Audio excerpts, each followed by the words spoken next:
بسم اللہ الرحمن الرحیم۔ عزیزان ایمان، آج اکتوبر 1983 کی 7 تاریخ ہے اور درس قرآن کریم کا آغاز سورہ الملک کی آیت 5 سے ہو رہا ہے، 6/7/5۔ آپ کو یاد ہوگا پچھلے درس میں اس سورت کی ابتدائی 4 آیتوں میں عروس فطرت کی رعنائیوں اور زیبائیوں اور کارگاہ کائنات کے حسن نظم و نسق کی ندرت کاریوں کا بیان بڑے محاکاتی انداز میں ہوا تھا۔ 5ویں آیت کی ابتدا بھی اسی سلسلے کی کڑی ہے۔ کہا یہ ہے کہ وَلَقَدْ زَيَّنَّا السَّمَاءَ الدُّنْيَا بِمَصَابِيحَ وَجَعَلْنَاهَا رُجُومًا لِلشَّيَاطِينِ وَأَعْتَدْنَا لَهُمْ عَذَابَ السَّعِيرِ۔ بات تو وہی حسن کائنات کی ایک اگلی کڑی کی ہے، لیکن وہ تو باتوں ہی باتوں میں، لفظوں ہی لفظوں میں ایسے حقائق بیان کر جاتا ہے کہ عقل محو حیرت رہ جاتی ہے۔ کہا یہ ہے کہ ہم نے سماعت دنیا کو یا اس سماعت دنیا میں جگمگاتے تارے تمہارے لیے رکھ دیے۔ سماعت دنیا پہلے دیکھیے، کون کہہ سکتا تھا 1300 سال پیشتر کہ یہ جو تم سے قریب ترین فضا ہے اس میں جگمگاتے ہوئے چراغ تمہیں نظر آتے ہیں۔ تو گویا قریب ترین فضا کہنے سے بات واضح کر دی کہ ستاروں سے آگے جہاں اور بھی ہیں، یہ قریب تر فضا ہے، بعید تر فضائیں تو پتہ نہیں کتنی ہیں۔ ایک لفظ سماعت دنیا سے افلاکیات کے اتنے حقائق بیان کر گیا قرآن کہ آج جیمز دین ان کو دیکھ کے حیران رہ جاتا ہے، ورنہ اس دور میں تو سوال ہی نہیں تھا کہ وہ کوئی سماعت دنیا کہتا یا اس کے بعید ترین سماع کا کوئی ذکر کرتا۔ تو پہلی چیز تو یہی چیز، تو میں نے عرض کیا نا کہ قرآن کے الفاظ سے یوں ہی نہیں آگے گزر جانا چاہیے، وہ تو حقائق کی ایک دنیا اپنے اندر لیے ہوئے ہوتا ہے۔ پھر مصابیح، یعنی یہ جو قرے ہیں، یہ جو تارے ہمیں نظر آتے ہیں، یہ سارے قرے ہیں۔ میں نے پہلے بھی عرض کیا تھا کہ یہ بھی اس کی بڑی رحمت ہے، ربوبیت ہے کہ انہیں اس نے اس انداز سے یہاں رکھا ہے کہ وہ ہمیں حسین تارے نظر آتے ہیں جگمگاتے ہوئے، کتنے خوبصورت ہوتے ہیں۔ اگر کہیں وہ ان کے اوپر پڑے ہوئے نقاب کو اٹھا دیتا اور یہ اپنی اصلی شکل میں ہمارے سامنے آتے تو رات کو کوئی سو نہ سکتا۔ ایک ہی کا نقاب اٹھا ہے نا۔ چاند کے حسن اور زیبائی کی داستانیں زمانہ قبل از تاریخ سے انسان کے سامنے آتی رہی۔ حسین ترین مجسمہ صاحب، شاعروں کے ہاں، ادیبوں کے ہاں، بچوں کو بھی وہ چاندہ کو ماموں، اور یہ اتنا حسین کہ اس کی کشش اور اس کی رعنائی کی بنا پر یہ چیز، وہ جس کو آپ لوناٹک کہتے ہیں، لونر سے ہی تو ہے، یعنی دیوانگی پیدا کر دینے والا حسن، جنون پیدا کر دینے والا حسن، وہ ایسا محبوب نظر آتا تھا۔ یہ اوپر گئے خلا نورد، انہوں نے اس کے چہرے پہ پڑی ہوئی نقاب کو جو اٹھایا تو نیچے سے اتنا بھیانک ویرانہ نظر آتا ہے کہ ڈر آ جاتا ہے اسے۔ تو یہ تو اس کی رحمت اور ربوبیت تھی کہ اس نے ان ستاروں کو بے نقاب نہیں ہمارے سامنے کیا، کہ اس لیے ہمارے ہاں وہ حسین سما ہی نظر آتا ہے۔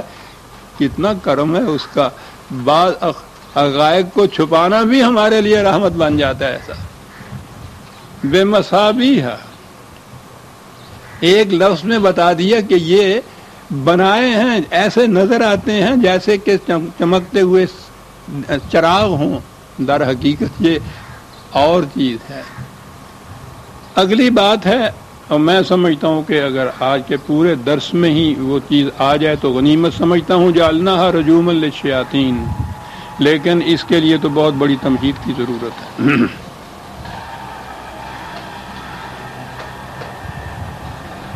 یہ بہرحال جو کائنات ہمارے سامنے ہے، اس کے اندر انسان کو اس نے ایک ایسی خصوصیت عطا کی ہے جو کائنات میں کسی اور شے کو حاصل نہیں ہے، اور وہ ہے اس کا اختیار و ارادہ۔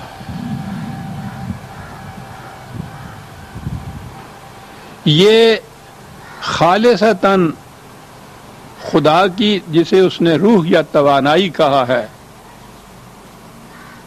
یہ اس کے لیے مخصوص تھی، یہ اور کا اس میں حصہ نہیں تھا۔ انسان کے متعلق اس نے یہ کہا ہے کہ وَنَفَخْنَا فِيهِ مِن رُوحِنَا، اپنی توانائی کا ایک شمع انسان کو دے دیا۔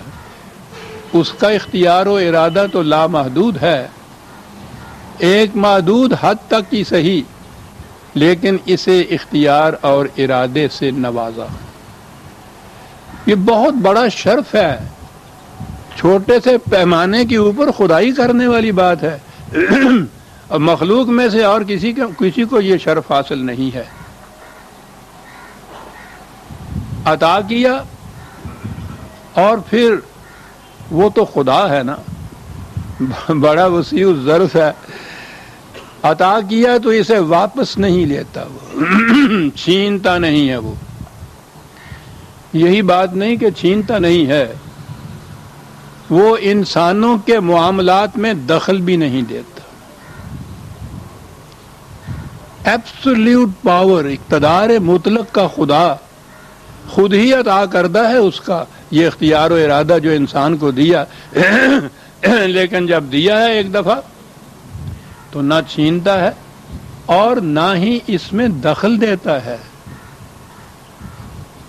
قرآن کے مقامات کو دیکھیے، اس کی جو اپنی دنیا ہے اس میں تو ہے یفعل ما یشاء،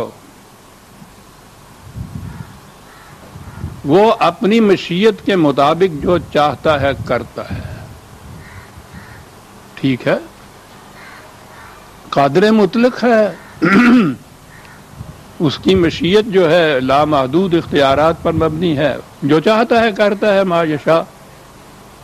لیکن جب انسانوں کی دنیا کی طرف آتا ہے، وہی مادہ، وہی لفظ ہے، غور کیجئے یشاء جس کو اس نے وہاں کہا ہے، ان سے کہتا ہے کہ اعملوا ما شئتم، اپنی دنیا میں تمہاری مشیت چلے گی، ہماری دنیا میں ہماری مشیت چلے گی، تم جو جی میں آئے کرو، ہم دخل نہیں دیں گے۔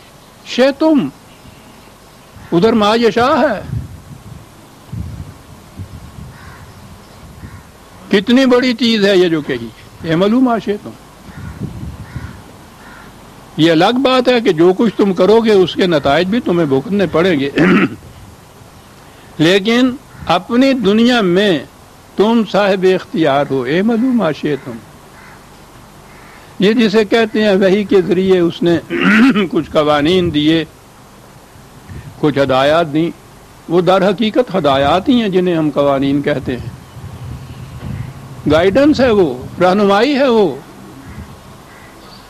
اس رہنمائی کے متعلق بھی یہ کہا کہ یہ تو تمہیں ہم نے بتا دیا ہے کہ سینکھیا ہلاکت پیدا کرتا ہے اور پانی زندگی بخش ہے، یہ صحیح راستہ ہے، یہ غلط راستہ ہے، بتا دیا ہے ہم نے، تمہیں مجبور نہیں پیدا کیا کہ ضرور یہ راستہ ہے، اس پہ چلو، ہدایت صرف دی، اور ہدایت دینے کے بعد پھر کہا کہ فمن شاء فلیؤمن ومن شاء فلیکفر، 18/29 ریفرنس آپ لکھا کرتے ہیں، وہ جو اعملوا ما شئتم تھا 41/40 اتفاق سے ہے، یعنی ہدایت ہم نے دے دی، جس کا جی چاہے صحیح راستہ اختیار کرے، جس کا جی چاہے غلط راستہ اختیار کرے، پھر وہی شاہ ہے، اس کی مشیت کی دنیا، اس کا جہان ہے۔ انسانی دنیا میں یہ کیفیت ہے اس کی۔ تو یہ سب سے بڑی چیز خصوصیت ہے انسان کے لیے، ادھر خدا کو حاصل ہے، نیچے انسان کو حاصل ہے۔ اور اس کے بعد اس اصول کو سامنے رکھیے قرآن کے کہ کوئی عقیدہ، کوئی مسلک، کوئی مذہب، کوئی نظام جو انسان کی اس اختیار اور ارادے کی حد میں حائل ہو یا سلب کرے وہ خلاف قرآن ہے۔ قرآن نے آتے ہی پہلے مذاہب عالم کو لیا اور ان کے ہاں جو عقائد تھے جس سے انسان کا اختیار و ارادہ سلب ہوتا تھا، کہا کہ قرآن ان کے خلاف چیلنج ہے۔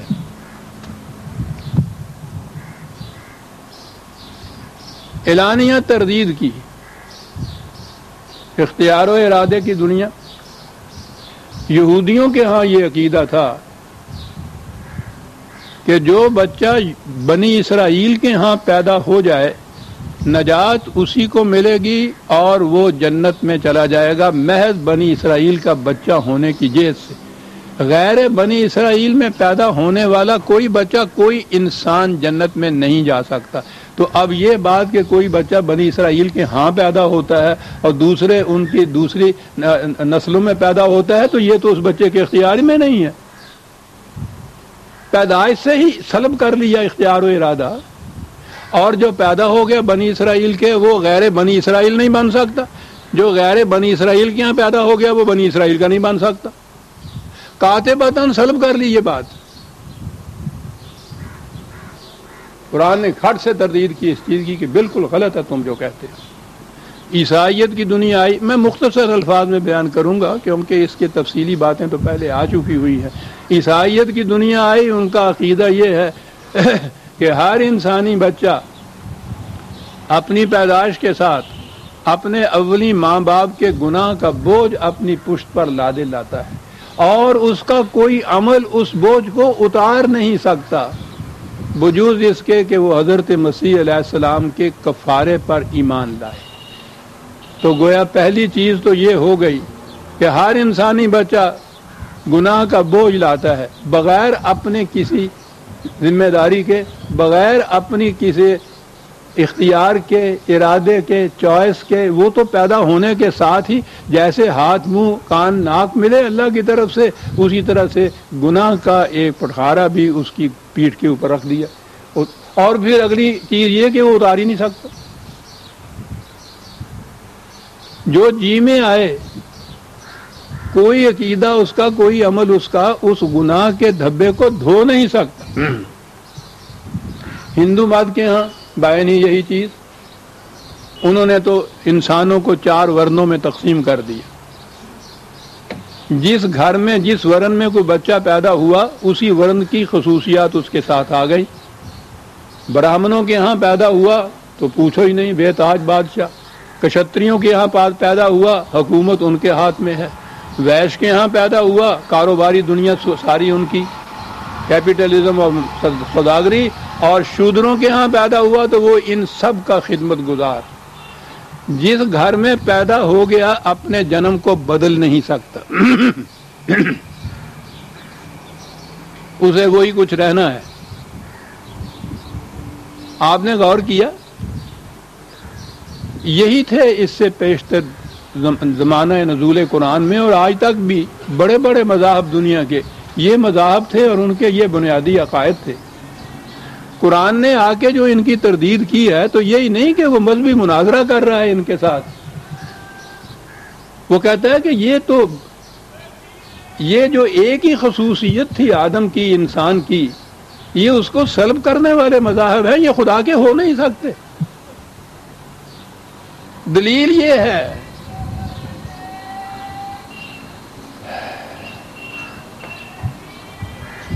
نبی اکرم صلی اللہ علیہ وسلم کے متعلق سورہ اعراف میں جو کہا گیا کہ یہ ان تمام زنجیروں کو توڑ دے گا جو انسانیت کو پہنائی گئی، یہ ان تمام سلوں کو اتار پھینکے گا جو آدمیت کے سر پر برف کے تودوں کی طرف لاد دی گئی ہیں. یہ انسانیت کو آزاد کر دے گا، زنجیروں کو توڑے گا کہ فزیکل قسم کی بھی جو غلامی ہے وہ بھی نہیں رہے گی، سلوں کو جو سر پہ ہیں اتار پھینکے جا کہ فکری طور پہ بھی کوئی غلامی نہیں باقی رہے گی. غور فرمائیے، یعنی جو بعثت نبی اکرم صلی اللہ علیہ وسلم کا مقصد بتایا ہے وہ یہ ہے. اس کے لیے تو پہلی چیز یہ جو چلی آ رہی تھی حکومت کا، یعنی نسل کے اعتبار سے تو اس نے خط تنسیق چلا دیا، کھینچ دیا ان تمام عقائد کے اوپر جو ان مذاہب کے چلے آ رہے تھے. وَلَقَدْ كَرَّمْنَا بَنِي آدم، ہر انسانی بچہ ہونے کی جیز سے یکساں واجب التکریم ہے، اس لیے کہ ہر ایک کو اس نے اپنی اس توانائی کا اختیار و ارادے کا حصہ دیا ہوا ہے، ہر بچے کو پیدائش کے اعتبار سے. آگے بات آتی تھی حکومت کی. سارا قرآن اس اصول کو لیے ہوئے کہ کسی انسان کو دوسرے انسان پر حق حکومت حاصل نہیں ہے. غور فرمائیے، کتنی بڑی آزادی، حق ہی نہیں ہے. نظم و ضبط کے لیے خدا کی کتاب میں جو اصول اور قوانین دیے گئے ہیں ان کو صرف نافذ کیا جائے گا ہر ایک پہ یکساں طور پر. اس میں کوئی بات نہ سربراہ مملکت کی ہے نہ خصوصیت حکمران کی ہے، وہ سارے کے سارے اس کے تابع چلتے ہیں. وہ صرف نافذ کرنے کی ایک مشینری ہے اور اس کے بعد انہی قوانین کے تابع انہوں نے بھی زندگی بسر کرنی ہے. اور ان کے متعلق یہ بھی جو خدا کے احکام و اصول ہیں ان کے متعلق بھی پہلے کہہ دیا نا کہ جس کا جی چاہے ان کو تسلیم کرے، جس کا جی چاہے اس سے انکار کرے. وہ کہتا ہے ملحد و بے دین ہو جاؤ، خدا کا بھی انکار کر دو، ٹھیک، کوئی جرم نہیں ہے. یہ لا اکراہ فی الدین، کسی قسم کا جبر نہیں ہے. جبر آیا تو وہ بنیادی خصوصیت جو تھی انسانیت کی، وہ اختیار و ارادے کی، وہ ختم ہو گئی. جبر ہے ہی نہیں. یعنی اندازہ لگائیے کہ قرآن کیا لے کے آیا اور کیا کیا. اور پھر جو اولین دور جو کچھ بھی اس کی ہمارے ہاں کچھ تاریخ ملتی ہے یا قرآن نے جو کچھ ان کے متعلق بیان کیا ہے، اس میں آپ دیکھیے کہ یہی شرف انسانیت ہے جس کا بار بار تذکرہ ہے. خود نبی اکرم صلی اللہ علیہ وسلم سے کہا کہ اس قوم اپنی سے کہہ دو کہ اس قرآن میں تمہارے ہی شرف کا تذکرہ ہے. قرآن میں تو شرف انسانیت کا تذکرہ ہے. یہ آزادی دی، یعنی وہ خصوصیت برقرار رکھی. آزادی دی کیوں ہم کہیں؟ کون ہے دینے والا آزادی؟ آزادی تو خدا نے دے رکھی تھی. اسی لیے حضرت عمر بن عاص کو جو مصر کے گورنر تھے، ایک ذرا سی کوتاہی کے اوپر لکھا تھا کہ عاص، خدا نے تو ان کی ماؤں نے تو انہیں آزاد جانا تھا، تم کون ہوتے ہو غلام بنانے والے؟ آزاد جانا تھا کہ مانے وہی قرآن کے ہاں کہ ہر انسانی بچہ پیدائش کے اعتبار سے واجب تکریم ہے. یہ سارا کچھ کیا. اس نقطے پہ آ جائیے گا کہ کوئی عقیدہ، کوئی عمل، کوئی نظام جو انسان کو اس کے اختیار و ارادے کی خصوصیت سے سلب کرتا ہے، راستے میں رکاوٹیں ڈالتا ہے، منشاء خداوندی کے خلاف ہے، قرآن کے خلاف ہے. اور یہ جو چیز تھی پہلی بات کہ نظام حکومت یہ ہو کہ کوئی انسان دوسری انسان پہ حکومت نہ کر سکے، پہلے ہی یہ توڑا اس قوم نے. کس نے؟ عیسائیوں، یہودیوں، ہندوؤں، مجوسیوں نے نہیں، اسی قوم نے جس کے ہاتھ میں یہ قرآن تھا اور جسے اس کتاب کا وارث کہہ کے پکارا گیا تھا. ملوکیت سب سے پہلے اس نے اپنے آرائش، انسانوں ہی کی حکومت دوسرے انسانوں پر. لمبے چوڑے عقائد اور بحثوں میں نہ پڑیے.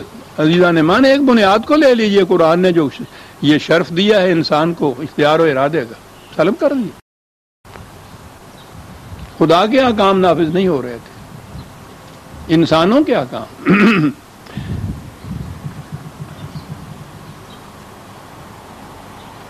یہ تو ملوکیت تو ہمارے سامنے آتی ہے، وہ اصل جبر کا جو سرچشمہ ہے وہ نگاہوں سے اوجل ہے، نگاہوں سے رکھا جاتا ہے اوجل، وہ مذہبی پیشوائیت ہے، تھیوکریسی ہے.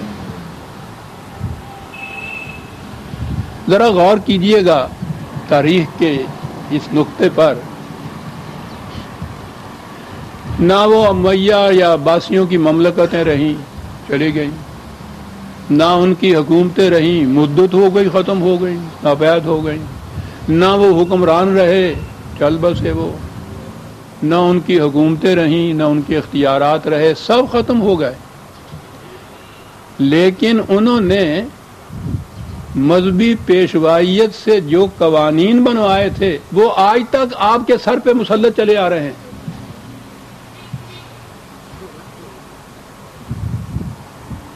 انہوں نے قانون بنوایا کہ عورت کو گواہی کا حق حاصل نہیں ہے. ہوئی لاکھ دنیا ادھر کی ادھر ہے، وہی سنگ در ہے، وہی اپنا سر ہے. آج بھی وہ حکومت آپ کے ہاں وہی قانون ہے. وہ شہنشاہ چلے گئے، ان کی مملکتیں چلی گئی، ان کی حکومتیں چلی گئیں، ان کے جو بنائے ہوئے اپنی دنیا کے قانون سے وہ بھی نہ رہے. جو انہوں نے مذہب کے نام پر جو قوانین بنائے تھے آج ان کو آپ ٹچ نہیں کر سکتے، ان کے خلاف ایک لفظ نہیں کہہ سکتے. ان کا بدلنا تو ایک طرف رہا، ان کے خلاف نہیں کچھ کہہ سکتے. ارتداد ہے، یہ کفر ہے، یہ مرتد کی سزا قتل ہے. غور فرمائیے. اور یہ سارے کے سارے آپ کے ہاں جن کو آپ پرسنل لاز کہتے ہیں، یہ سارے اس دور کے انسانوں کے بنائے ہوئے لاز ہیں، انہی شہنشاروں کے زیر عاطفت جو بنے. جو کچھ ان کی منشا تھی اس کے مطابق یہ سارا کچھ بنا. آپ کو معلوم ہے سب سے بڑی فقہ حنفی جو ہے اس کے ہاں یہ قانون ہے کہ یہ بادشاہ یا سلطان یا جن کو خلیفہ کہا کرتے تھے اس زمانے میں، قتل کے سوا کوئی جرم بھی کرے یہ ماخوذ نہیں ہو سکتا، اس سے باز پرس نہیں ہو سکتی. یہ فقہ کا قانون ہے آپ کے ہاں.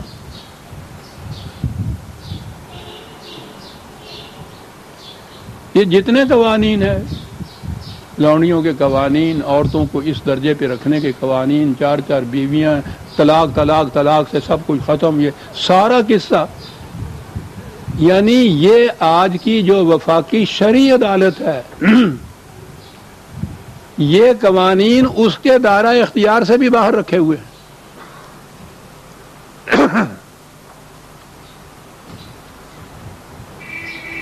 آج بھی جو قوانین اس انداز کے ہیں، 2 قسم کے قوانین آج بھی آپ دیکھ رہے ہیں نا.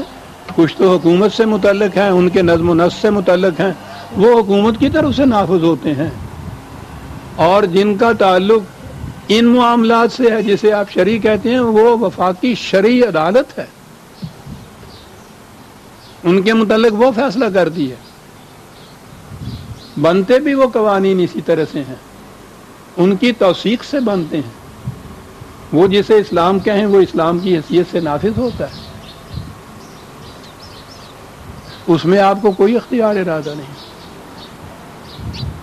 جب وہ کہہ دیں کہ تم نے یہ 3 دفعہ طلاق کہا اور میاں بیوی میں طلاق پڑ گئی، تمہارا نکاح ٹوٹ گیا، اب اس کے بعد معاذ اللہ میری بیٹیاں نے اس سے کہیں کہ تعلق تمہارا میاں بیوی کا اب زنا ہوگا، اولاد جو ہوگی ولد الزنا ہوگی، آپ کچھ نہیں کہہ سکتے.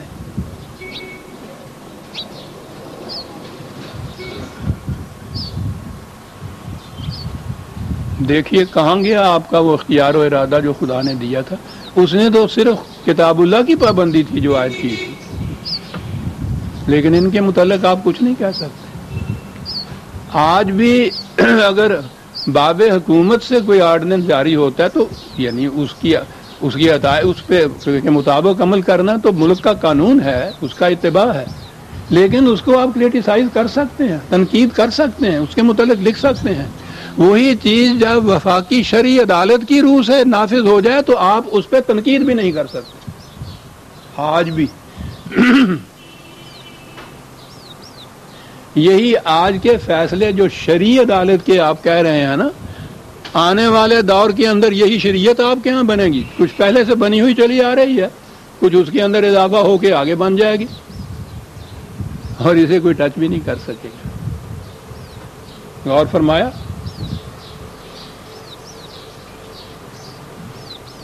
یہ ہے اسلام آج کا آپ کے ہاں، آج کا نہیں ہے، 1000 برس کا، صدر اول کے بعد کا.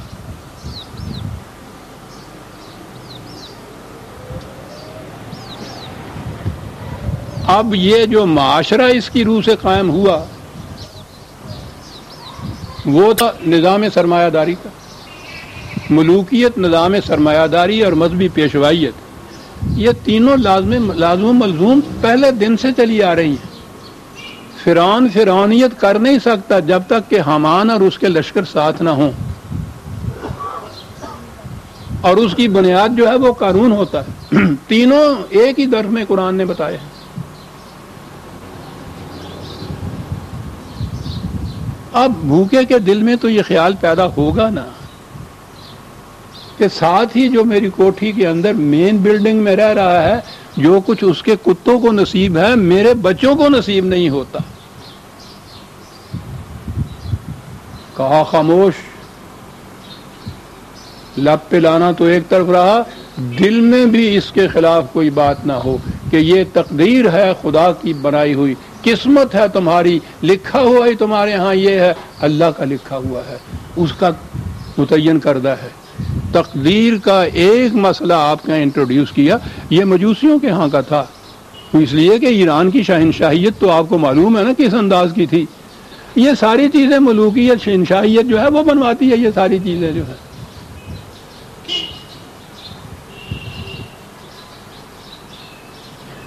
ساجھا اس طرح سے ہوتا ہے کہ شہنشاہیت محتاج ہوتی ہے کہ جو خود انہوں نے قانون بنانا ہے اس قسم کا وہ ان سے بنوائیں، تو یہ بنوائی تو لیتے ہیں. ہمارا حصہ کیا ہے؟ وہ حصہ دیتے ہیں. وہ حصہ یہ ہے کہ تمہاری دنیا میں تمہاری بادشاہی. ہم بھی نہیں، ان کا بنایا ہوا قانون آپ کا حکمران بھی نہیں بدل سکتا.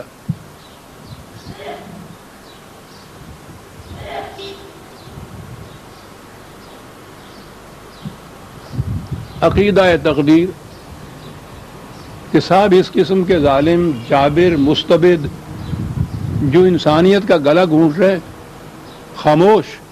خدا جسے چاہتا ہے حکومت دیتا ہے، جسے چاہتا ہے چھین لیتا ہے، جسے چاہتا ہے وہ رزق دیتا ہے، جسے چاہتا ہے بھوکا مار لیتا ہے. ہر چیز پہلے سے لکھی ہوئی ہے. خدا کے ہاں سے یہ فیصلے ہوئے ہوتے ہیں. حتیٰ کہ یہ میاں بیوی کا معاملہ جس کے لیے رسم ایک ایسی چلی آ رہی ہے کہ وہ ابھی اس سے ایجاب و قبول جسے کہتے ہیں، یعنی یہ بھی ایک عجیب تماشا ہے، مذاق ہے.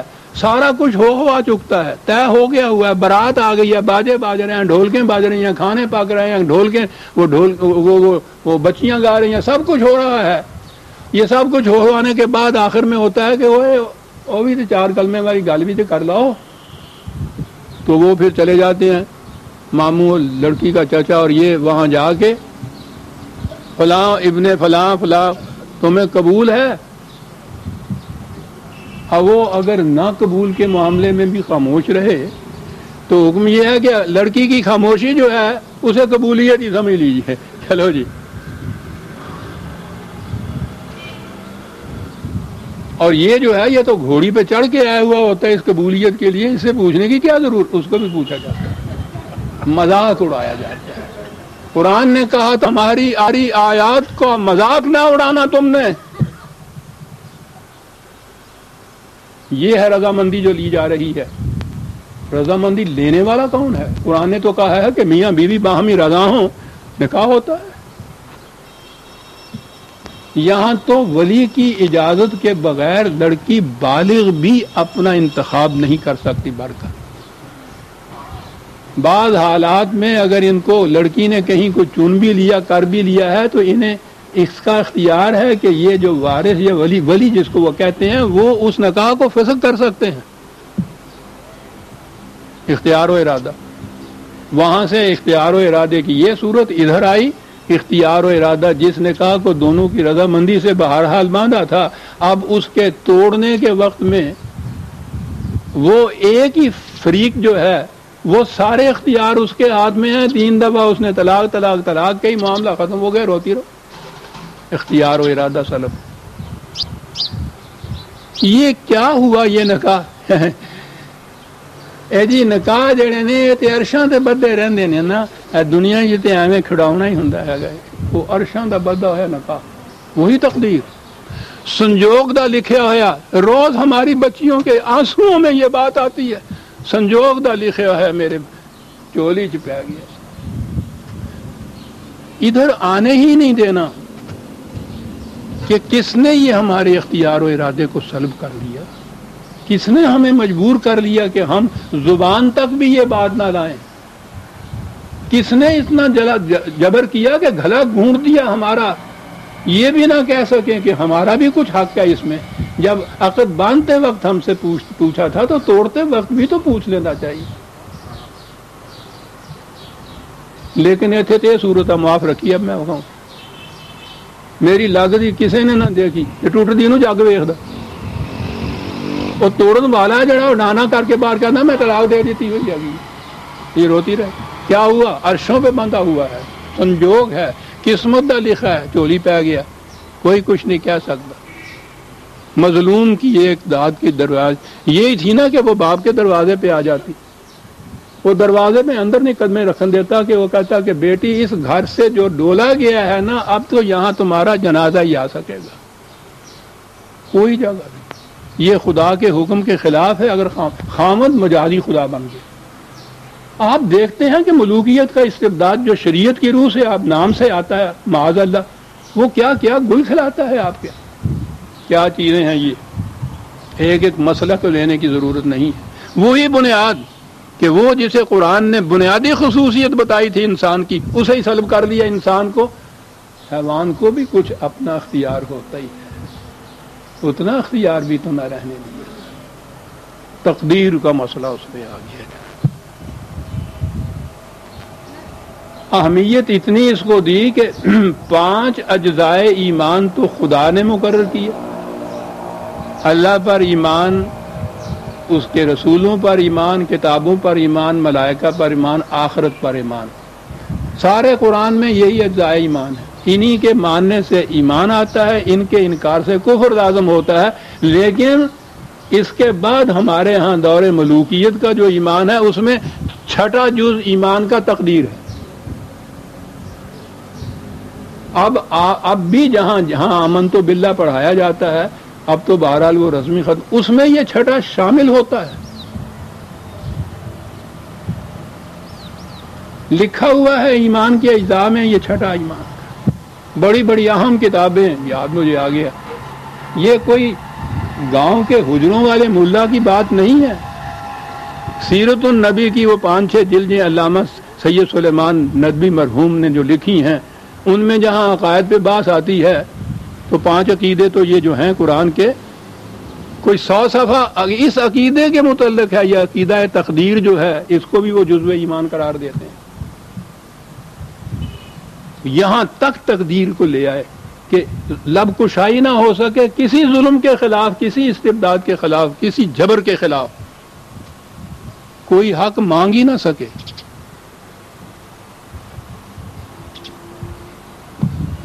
دیکھ رہے ہیں آپ۔ اور پھر یہ جو لطیف چیز، سٹل چیز ہونے کی ہے نا، کہ یہ سارا کچھ کیا بھی جائے اور محسوس بھی نہ ہونے پائے، یعنی حکمرانوں کے جبر کے خلاف تو پھر بھی کوئی ایجیٹیشنیں ہوتی ہیں، کوئی آہو فغاں ہوتی ہے، کوئی بات بھی ہوتی ہے۔ یہ شریعت کے راستے سے جو آپ کے ہاں جبر ہوتا ہے، اس کے خلاف ایک لفظ نہیں کہا جا سکتا۔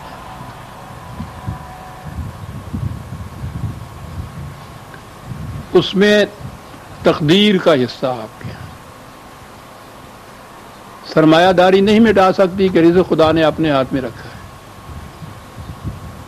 ملوکیت کی استبداد کے خلاف لب کشائی نہیں کی جا سکتی کہ خدا جسے چاہتا ہے حکومت دیتا ہے. بعد میں سے بات نکلا ہے کہ بھی خدا بھی پھر معاذ اللہ عجیب ہے، فرعون کو وہ حکومت بھی دیتا ہے، موسیٰ سے کہتا ہے جاؤ چھین لے علیہ السلام. کیا باتیں میں بتاؤں اس کے متعلق. یعنی یہ چیز جو ہے ایک لفظ نہیں آپ کہہ سکتے. یہی چیزیں جو شریعت کے نام سے آپ کے ہاں آتی ہیں، یہ نہیں کہ ان حکمرانوں کی موجودگی میں ان کی حکومت کے دور میں نہیں کہہ سکتے تھے، آج بھی نہیں کہہ سکتے.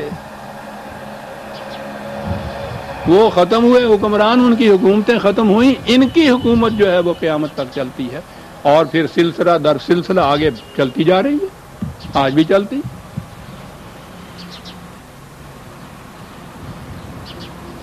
اور اسی میں آگے بڑھیے. یہی جو عقیدہ تقدیر تھا نا،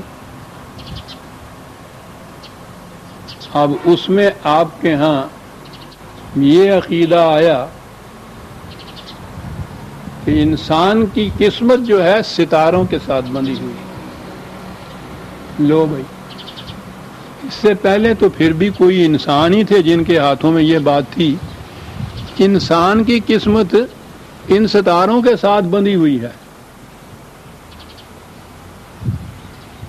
یعنی جس ستاروں کے متعلق قرآن نے 1300 سال پیشتر کہا سخر لکم، ان کو تمہارے تابع تسخیر کر دیا ہم نے. اس نے تو قرآن نے کہا ہی تھا اور کہا تھا کہ ایک وقت آئے گا تم اپنی آنکھوں سے دیکھو گے وہ جن کے ساتھ ہماری تقدیر بندھی ہوئی ہے. وہ امریکہ کے خلاف نوردوں کی بھی تو تقدیر بندھی ہوئی تھی نا، وہ اٹھے ہیں اور جوتے سمیت اس کے اوپر چڑھ گئے. کس کی تقدیر کس کے ساتھ بندھی ہوئی ہے؟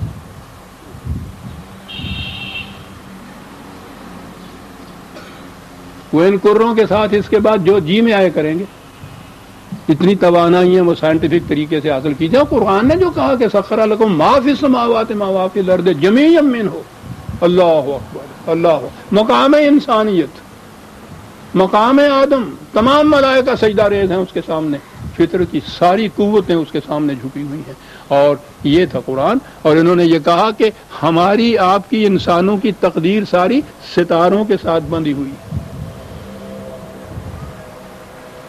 اسے کہتے ہیں نا نجوم کا علم، انہیں کہتے ہیں نا نجومی، منجم.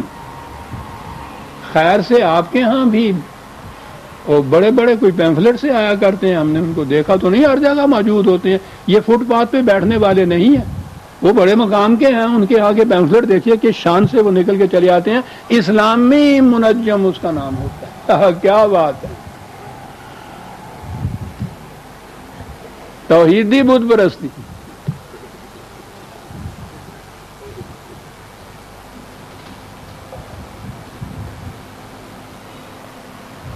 اور چونکہ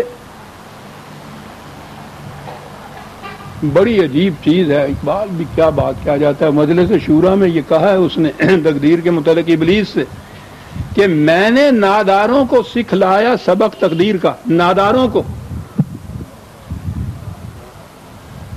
جب کوئی نادار ہو جاتا ہے، بے کس اور بے بس ہو جاتا ہے، کوئی چارہ اس کا نہیں ہوتا، کوئی اس کی پرسش نہیں کرتا، نہ قانون ساتھ دیتا ہے، نہ عدل ساتھ دیتا ہے، نہ معاشرہ ساتھ دیتا ہے، غریب اور بے کس کچھ نہیں. اس مایوسی کے عالم میں وہ تنکوں کا سہارا ہے. وہ فٹ پاتھ پہ بیٹھے ہوئے ایک منجم کو کبھی ہاتھ دکھا رہا ہے، کبھی اپنے ستاروں کی بات پوچھ رہا ہے، کہ اس لیے کہ انسانیت کی دنیا کے اندر اس کا کوئی پرسان حال نہیں. وہ ستاروں کو پکار کے کہہ رہا ہے کہ تم ہی کچھ میری مدد کرو. اللہ اکبر! انسان، آدم کا بیٹا.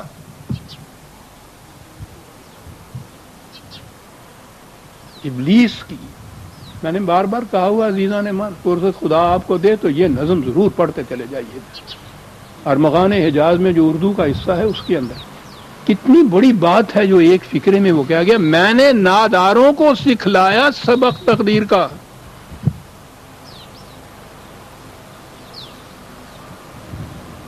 منجم.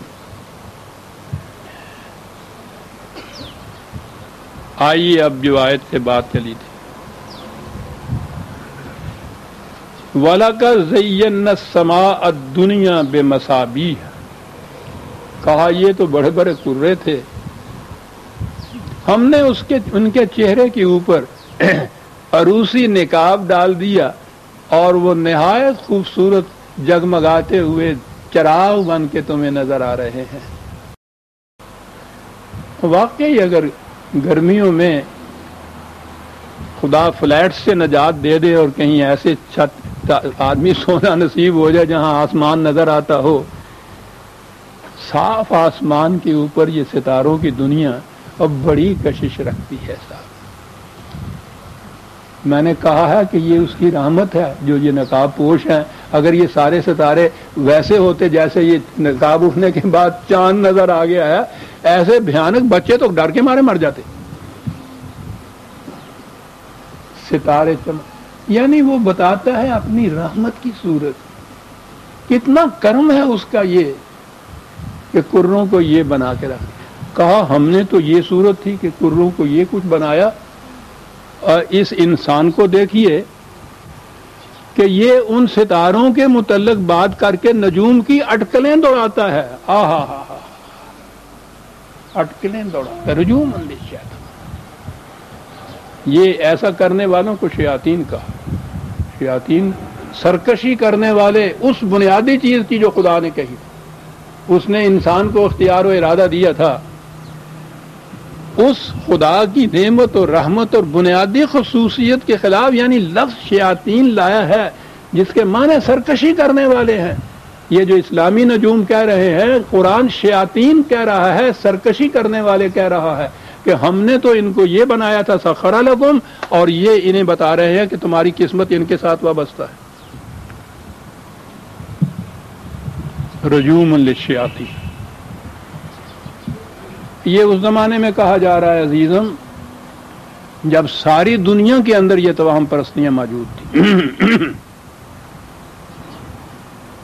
ستارہ پرستیاں بھی، ستارہ پرستی تو ایک مذہب بھی تھا سابعین، جس کو قرآن نے کہا ہے یہ ایران میں زیادہ حصہ تھا ان کا، اگرچہ بعض اوقات انہیں یہ مجوسی بھی کہا جاتا ہے، لیکن نہیں، وہ الگ تھے، ستارہ پرست۔ حضرت ابراہیم علیہ السلام کے جو قصے میں آتا ہے یہ وہی قوم تھی غالباً، وہی ستاروں کو خدا مانتی تھی نا، اس کو پرستش کرتی تھی۔ یہ پرستش نہ بھی ہو، یہ چیز کے ساتھ ستاروں کے ساتھ قسمتیں وابستہ ہیں، یہ تو قریب قریب ساری دنیا میں یہ بات پھیلی ہوئی تھی۔ اور عربوں کے ہاں تو ایسی قوم جس کے ہاں نہ علم تھا نہ اس سے پیشتر دین تھا، ان کے ہاں تو ساری توہم پرستیاں تھیں۔ یہ جو قرآن نے یہ کہا ہے نا کہ کبھی کہانت پیشگوئیاں کرنے والے، وہ بھی ذائچے بنا بنا کے اور اس قسم کی پیشگوئیاں کرتے ہیں نا، ہندوؤں کے ہاں جو ہوتا ہے، ہاتھوں کی لکیریں دیکھ کے پیشگوئیاں کرنے والے، کاہن بھی قرآن نے کہا، شاعر بھی کہا۔ شاعر یہ نہیں کہ نظم میں کوئی شعر کہنے والے، بلکہ ان کے ہاں عقیدہ یہ تھا کہ انہیں بھی الہام ہوتا ہے۔ ساحر بھی کہا، شاعر بھی کہا، اور یہ منجم بھی کہا۔ یعنی مذہب کی دنیا میں جہاں جہاں بھی جبر اور استبداد تھا، یعنی انسان کے اختیار و ارادے کو سلب کرنے والے جتنے عقائد تھے، ان کے خلاف چیلنج دیا۔ اور یہ جو توہم پرستی کی رسومات یا عقائد عام طور پہ جاری تھے، مروج تھے اس دور میں، خاص طور پہ عرب میں، ان کے ہاں کے کاہنوں کو پوچھئے نہیں قرآن نے کیا کچھ کہا، ان کے ہاں کے سحر کے دعوے داروں کے خلاف کیا کچھ نہیں کہا۔ اور یہاں آپ دیکھیے کہ یہ جو منجم نجوم کے ذریعے سے قسمتیں بتانے والے تھے، ایک تو یہ بات کہی کہ یہ وہ جو تاریکی میں اٹکلیں دوڑانے والا ہوتا ہے نا، رجوم للشیاطین، وہ اس کو یہ کہتے ہیں۔ رجم کے معنی ویسے تو کچھ پھینکنا ہوتا ہے، وہیں سے یہ ہے نا عقیدہ رجم، پتھر مار کے جو سنگسار کر دیتے ہیں، یہ وہی بنیادی طور پہ یہ وہی لفظ ہے۔ ویسے یہ عربی زبان کے اندر ان کے ہاں ان کو وہ جو چیزیں قیاس آرائیاں کرتے تھے نا تاریکیوں میں، تیر پھینکنا، کہ پتہ نہیں ہمارے ہاں بھی ہے، لگ گیا تیر نہیں تو تکا، یہ بیان ہی اس معنی میں آتا ہے۔ تو یہ کہا کہ ستارے تو یہ تھے، اور ان کی کیفیت دیکھو کہ دوڑاتے ہیں، اٹکلیں منسوب کرتے ہیں ستاروں سے، عقیدہ یہ بنا ہوا ہے کہ تمہاری قسمت اس کے ساتھ وابستہ ہے۔ اور آپ کے ہاں تو پھر یہ بڑے بڑے میگزین جو نکل رہے ہیں ان میں دیکھیے خاص ایڈیشن، اسلامی ایڈیشن جو چھپتا ہے نا اس میں تو پورا صفائی ہوتا ہے یہ علم نجوم کا، ستاروں کا، یہ زحل میں داخل ہو گیا، یہ مریخ کے ادھر آ گیا، اور افراد کا ہی نہیں، قوموں کا، ملکوں کا، حکومتوں کا۔ اس حکومت امریکہ کا بھی میں نے جیسا کہا ہے کہ وہ تو اس کے اوپر بھی چڑھ دوڑے، ذائقے میں یہ بھی بتاتے ہیں نہ افراد میں کوئی اختیار و ارادہ، نہ قوموں میں اختیار و ارادہ، وہ تو بہرحال اس پہ مذاق سمجھ کے ہنس دیتے ہیں۔ آپ نے یہ جو عقیدہ بنا رکھا ہے اپنے ہاں تقدیر کا، اور تقدیر ان چیزوں کے اوپر ہے، تو آپ کی تو قومیں بھی تقدیر پہ چلتی ہیں، افراد بھی تقدیر پہ چلتے ہیں، جو مولا دی مرضی۔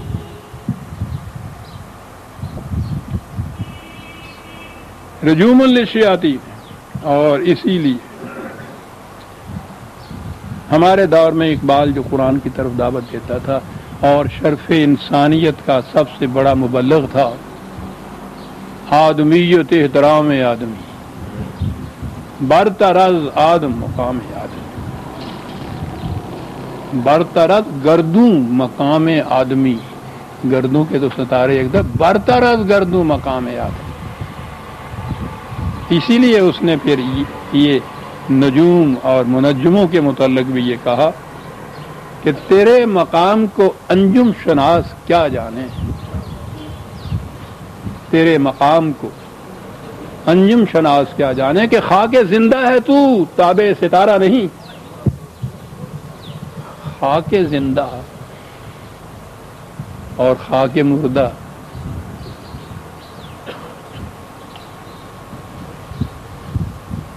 دوسری جگہ ہے کہ ستارہ کیا میری تقدیر کی خبر دے گا، وہ خود فراخی افلاک میں ہے خار و زبوں، وہ کیا خبر دے گا۔ بہت بڑا یہ مبلغ تھا اقبال اس دور میں، یہ بنیادی حقیقت انسانیت جو تھی، شرف آدمیت جو تھا، اس کا بہت بڑا مبلغ۔ تو خود تقدیر یزنا کیوں نہیں؟ عبث ہے شکوائے تقدیر یزنا، تو خود تقدیر یزنا کیوں نہیں؟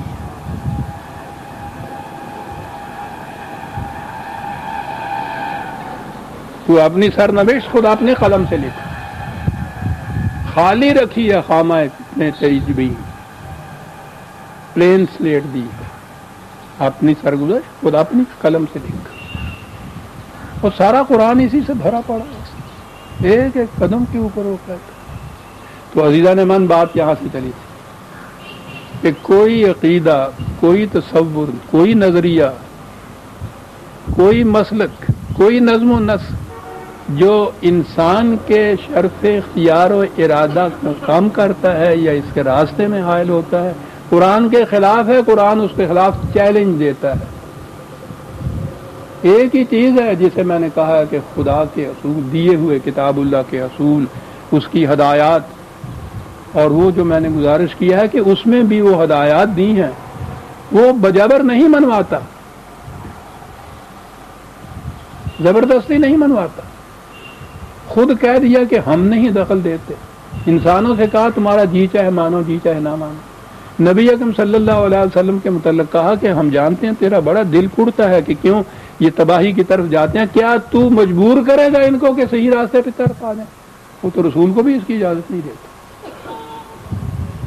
یہاں آپ کے ہاں یہ چیز ہے ون وے ٹریفک، کہ کسی نے کلمہ پڑھ دیا، مسلمان اب ہو گیا، اب اس کے بعد وہ ان مسلمانوں کو دیکھ کے اصلی حالت، اگر ہزار چاہے کہ میں یہاں سے واپس چلا جاؤں، وہ کہتے ہیں کہ نہیں صاحب انٹری ہے اس کے اندر، واپس نہیں جا سکتے۔ واپس جانے والا مرتد، مرتد کی قتل۔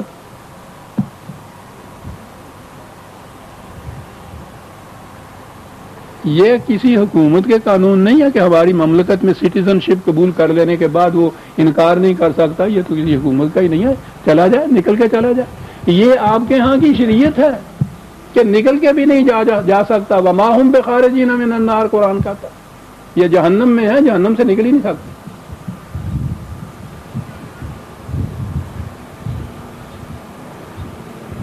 یہاں تک یہ جبر کی صورت پیدا ہے، اور اس کے لیے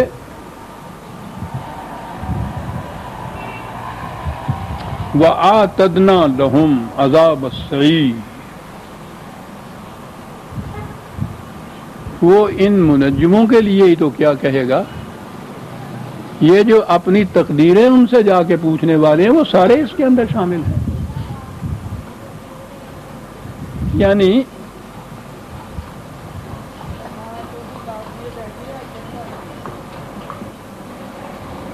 صحیح عجیب لفظ ہے، متاع حیات جھلس کر رہ جاتی ہے، یہ ہے اس کا ترجمہ.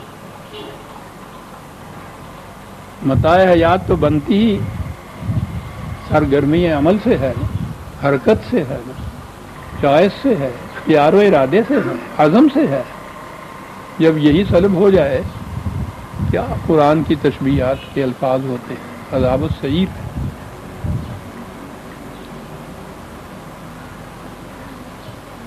وَلِلَّذِينَ كَفَرُوا بِرَبِّهِمْ عذاب، اس کی اگلی آیت ہے عذاب جہنم وَبِئْسَ الْمَصِيرُ. وہاں عذاب سعیر کہا، پھر عذاب جہنم کہا. جہنم کے متعلق قرآن کے مختلف مقامات میں ہے خزیٌ فی الحیات الدنیا، ذلت اور خاری کا عذاب، محتاجی اور مسکینی کا عذاب، ماتحتی کا، عبودیت کا مقام. یہ جتنے عذاب ہیں یہ سارے جہنم کے. اور پھر جہیم بھی تو آیا ہے کہ جہاں کسی کی حرکت رک جائے وہیں کھڑا ہو جائے، آگے چل نہ سکے، پروگرس نہ کر سکے، آگے بڑھ نہ سکے. یہ مقام آپ دیکھتے ہیں کہ یہ تقدیر کے عقیدوں سے پھر کیا ہوتا ہے کہ جو قسمت میں لکھا ہے وہ ہو جائے گا.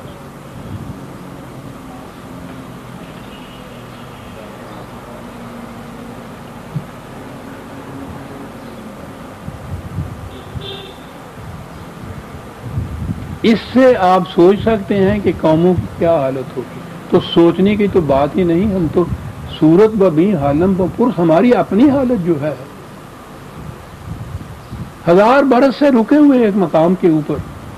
کیوں یہ اس قوم کی حالت کیوں یہ ہوئی ہے؟ جو خدا نے اس کی قسمت میں لکھا ہی ایسا، تقدیر ہی اس کی ایسی، ایسا بدل ہی نہیں سکتی. سر تم اس کے خلاف، خدا کے خلاف چیلنج اس کو دے کے یہ کرنا چاہتے، اس نے رکھا ہی تمہیں اس میں ہے. سر تو جب یہ مطمئن ہو جائیں اور وہ استبداد اور جبر کرنے والے جو ہے ان کو تو یہ ایسا حربہ ہاتھ میں آئے، جو جی میں آئے وہ کرتے رہے، وہ ان کو تھپکیاں دیتا رہتا ہے ابلیس کہ یہ سارا کچھ خدا کی طرف سے ہے.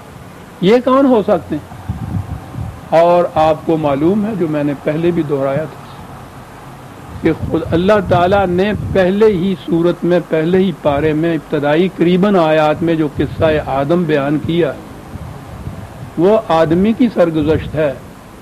اس کے اندر بنیادی چیز ہی یہ بیان کی ہے کہ آدم یعنی آدمی سے بھی خطا ہوئی، سہو ہوا، لغزش ہوئی. ابلیس نے سرکشی کی، اس سے بھی زیادہ، یہاں تو لغزش ہی ہوئی تھی، چیلنج کیا اس نے. خدا نے آدم سے پوچھا کہ تم نے یہ کیوں کیا؟ اس نے ذمہ داری کو قبول کیا، کہا ہاں میں نے کیا، غلطی کی، بھول گیا، خطا ہو گئی. یعنی اپنے اختیار سے انکار نہیں کیا، قبول کی یہ بات کہ میں نے کیا ہے. یہ تو شرف انسانیت تو باقی رہا. لغزش ہو جانا اور بات ہے، غلط فیصلہ ہو جانا اور بات ہے، فیصلہ تو کیا نا خود. کہا جب تو اپنے اختیار و ارادے سے انکار نہیں کر رہا اور ذمہ داری قبول کر رہا ہے تو تجھ میں اصلاح کی گنجائش ہے، اس لیے ہم تم کو اجازت دیتے ہیں، موقع دیتے ہیں کہ اپنی اصلاح کر لو، تم میں ہے اصلاح کی گنجائش. ابلیس سے کہا کہ تو نے یہ کچھ کیوں کیا؟ اس نے کہا کیا کہہ رہے ہیں آپ، میں یہ ذرہ ناچیز، مجھ میں یہ کیا ہمت آپ کے ہوتے ہوئے، آپ کے حکم کے بغیر پتہ نہیں ہل سکتا، میں بھلا یہ کر سکتا تھا. کہا کہ اپنے اختیار و ارادے سے انکار کرتا ہے، قیامت تک اصلاح نہیں ہو سکے گی تیری.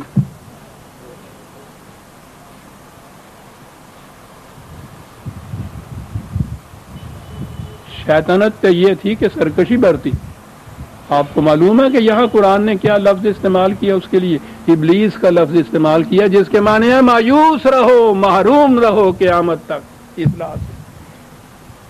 ابلیس کے تو معنی مایوس ہے.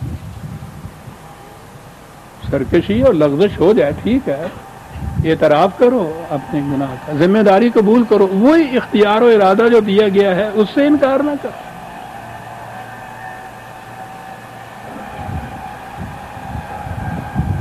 فارسی کا شعر ہے لیکن کیا عرض کروں. شاخ نہال سدرائی خار و خسے چمن مشو. تو شجر سدرا وہ جو مشہور ہے سات آسمانوں کے اوپر، تو اس کی شاخ تابدہ خوشگوار ہے. انسان سے کہہ رہا ہے تیرا تو مقام وہ ہے، تو یہ باغ کے جھاڑ جھنکار بن رہا ہے، تو کیا تیرا مقام کہاں آ رہا ہے؟ منکر او اگر شوی، اگر ابھی تمہاری بات سمجھ میں نہیں آئی، خدا کا اقرار بھی نہیں تو کر رہا، بات سمجھ میں آئی کوئی بات نہیں. منکر خیشتن ممشاؤ، اپنا انکار نہ کر.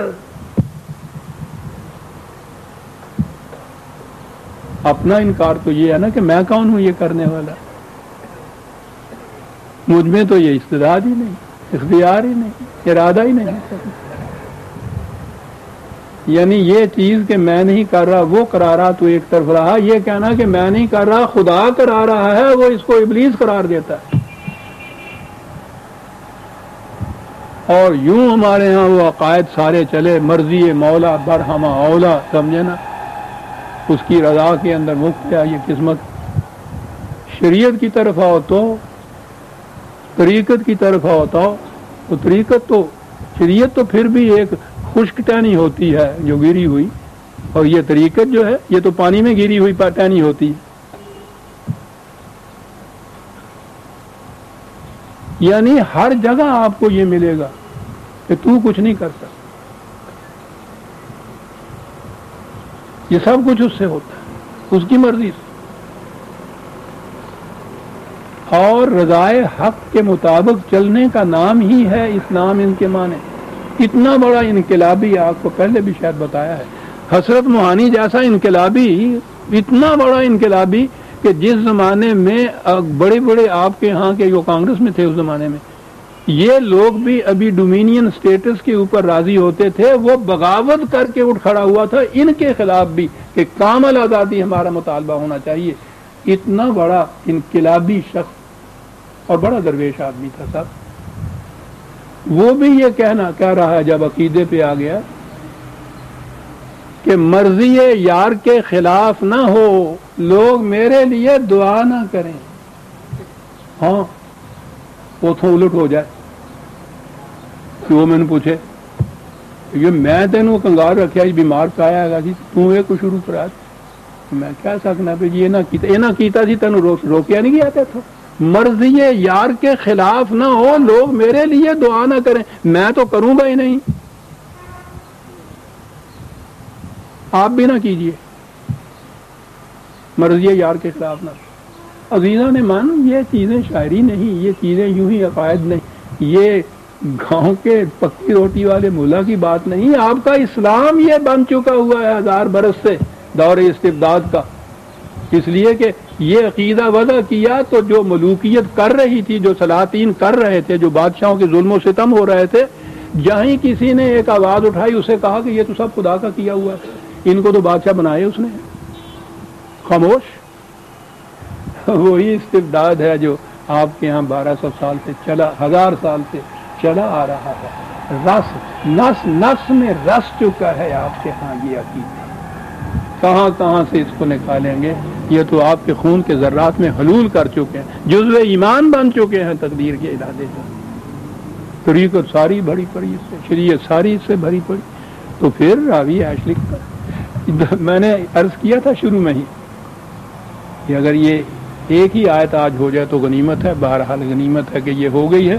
2 ہی آیتیں ہم لے چکے ہیں، 5 اور 6 سورہ الملک کی 7ویں آیت سے ہم آئندہ لیں گے، وہ بھی پچھلی آیت کی ہی اور تفصیل چلی آ رہی ہے. ربنا تقبل منا انک انت السمیع العلیم. شکریہ.